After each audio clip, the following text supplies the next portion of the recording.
Hello again. Gary Stearman. Time for another Prophecy in the News daily update. Today is Thursday, the 16th of February. Hope you're having a great time. And I've got a surprise for you today. Avi Lipkin is with us in studio from Jerusalem. I should say from Israel. He lives a little bit east of Jerusalem, right?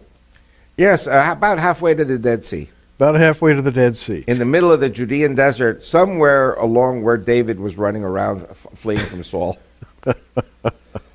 And he's always very interesting to talk to. He has brought us a new book. We've talked about his 5 previous books for a long time here at Prophecy in the News, but he is publishing a new one called Return to Mecca. And Avi, this book, quite frankly, when I first started to try to absorb it, it puzzled me because who's returning to Mecca? Israel is returning to Mecca. And I thought, wait a minute, why would Israel return to Mecca? And listen to this, because you're going to be interested. I'm just going to turn him loose. Why would Israel return to Mecca? Because God says so. God says in Deuteronomy 11, he says, your borders will go from the Great Sea, the Mediterranean, to the Euphrates River, that's east-west, and from Lebanon in the north, south, to the desert. What's the desert? The desert is not the Negev, which was the tribe of Judah. It is not the Sinai Peninsula in Egypt, because that was always pharaonic. The great and horrible desert, as it is described in the Bible, is the Arabian desert.